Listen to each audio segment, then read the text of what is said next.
I'm just going to make some really quick screen recordings to share on Facebook. You can access OneNote either on the desktop version or, if I can go over here quickly, in your email over there, that's the online version, or down here. But I don't like doing that, and I'm having trouble this morning with Firefox, so I'm just going to go here. And let's do that together. By the way, you have to decide where you're going to keep it, in your OneDrive personal or your OneDrive department. Now I'm going to put mine here. I'm going to choose a nice canary yellow for our sample planner. Then you click on Create, and you wait, and there it is. So my new section can be edited here or there. Let's put something in here like 2020 Planner. And if I just click on here, I can change that to and call it something like cover, or I could have just written planner again. Now what I've done in the past is I've put a nice picture in here. You don't have to do that, you can edit it in all sorts of different ways. What I like to do is stick things in here like to-do lists. Now when you click on to-do, or you go over there, you in OneNote get one of these framey things that you can make bigger. You just pull it, click it, hold it, pull it, and you can make them larger. That's a little to-do thing. So on my front page, after I've made it pretty with a picture or some color, I do things like who I have to call that day, and then I can just return enter, and there's another one, who I have to see, what I have to do. I don't know, you could do a whole bunch of things. That's also how I do my my roles. Okay, let's say you want to then create another. So these, by the way, show up on the right hand side here.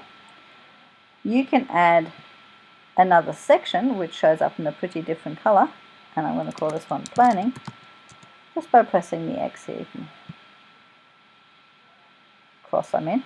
You can add more sections. Planning, you might have some housekeeping, probably should spell it with a capital, and so forth. When you go back to planning, for example, let's say you're putting your term 1 here. As soon as you click down here, you get one of those framey things again. That's, even though you don't see that at the moment, I clicked. Now if I put some writing, there's your framey thing. And the framey thing can be moved, stop being weird, can be moved around to wherever you want it. It's most useful probably over there. And what I do once I've got one of those,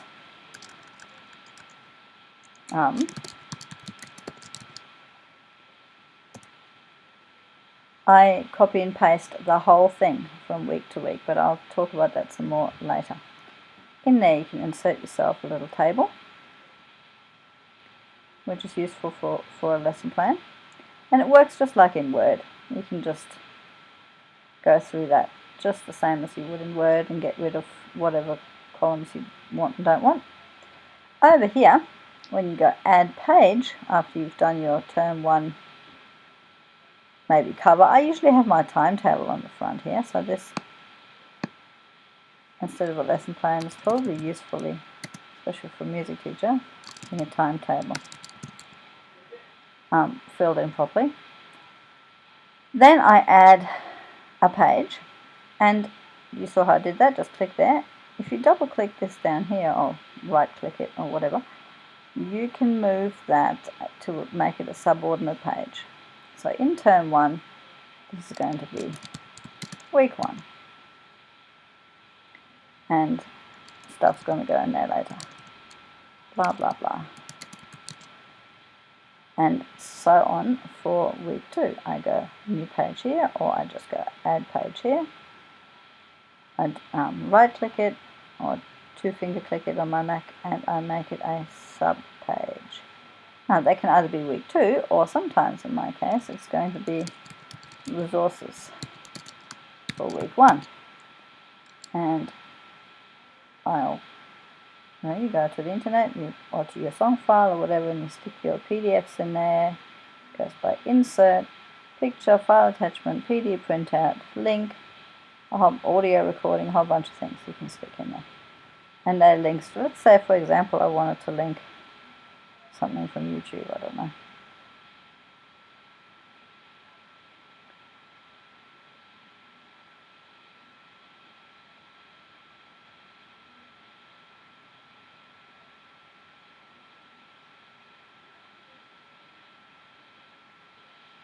Yeah, it takes a bit too long.